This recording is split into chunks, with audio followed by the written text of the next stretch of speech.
What's up, everybody? Welcome to Podcast Now. Welcome back to our Life is Strange community series, a community series that airs every single Wednesday at noon Eastern Standard Time. I'm Alex, and in this video, I want to re-review the first season of Life is Strange. Now, I had said that this video was going to be a Life is Strange 2 topic. I had a new idea, and I actually remembered to something that I was going to do, or I promised that I would do a while ago, and that is re-review Season 1 of Life is Strange. So we reviewed Season 1 of Life is Strange back when the game first came out. Now, that was 3 years ago that we had reviewed Life is Strange Season 1. So I want to do this kind of to celebrate Life is Strange and to get ready for tomorrow, because tomorrow is the big day. Life is Strange 2 comes out.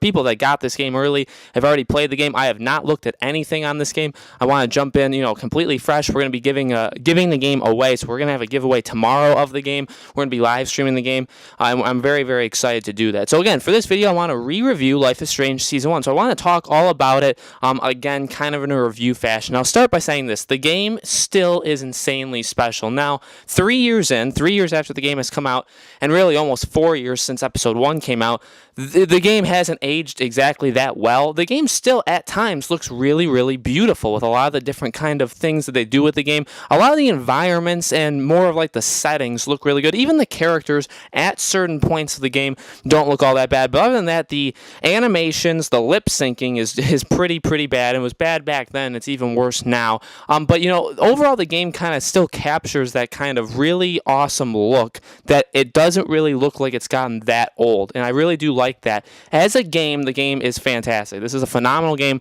from start to finish. I still believe that on the second playthrough. I thought the episodes got better every single episode. The first time I played it, I still believe that's the case now. Episode 5, in my opinion, was the best episode. Although the ending choices definitely made all of your choices leading up to it, the ending basically come down to one of two things, and really all the past choices you make didn't impact it. I still really appreciate Episode 5. I thought Episode 5 was better the second time than the first time. I actually forgot some of the moments of Episode 5 and like where the placement of those moments were, which made it really, really exciting to replay it again. So I really liked it. The game still has the same problems for me that it had the first time. A lot of the longer like searching parts or just any of the longer stretches where you have to do something, they can take too long. Episode 4 had a lot of those, one of which was when you're on the investigation wall and you have to put all the clues together. I just look it up, because if I had to do that just based off of figuring things out, I would never have done it. I would have been there for 2 hours figuring that out. So I really do think that makes the game drag. I think in Episode 2 is when you're finding the bottles in the junkyard. That part is just boring, not fun, makes the game drag. There's a couple parts that are like that in each episode. There's around one per episode, I'd say. Even Episode 4, trying to get to the dark room is just annoying. There's a lot of parts in this game that are just annoying. I like using Max's power. I like using it in key sequences. I even liked using it in Episode 5 when you're kind of sneaking around, when you're going kind of like crazy and you're really altering time and everybody is kind of out to get you and they all have flashlights. I like using her power there, but I don't always like using her power. And you have to do that with the bottles, with the getting into the dark room, and sometimes those things just aren't necessary. Voice work, all that stuff, really amazing. A lot of the voice actors in this game are awesome. I think Hannah Tell does a fantastic job as Max. Ashley Birch as Chloe does phenomenal as well. Really love the cast. The relationship between Max and Chloe is top of the line. Those are two of the best female characters that have ever been made into a game. I truly love Max as a character. I love Chloe as a character. I do still like Max more, but their relationship, their friendship, and all the smaller things in this game is truly special. Now, the second time going through, I didn't do everything I did the first time. The first time I would do every single dialogue choice I could do. I would look at every single thing in the world just to continue to gain knowledge about Life is Strange. This time I didn't really do that.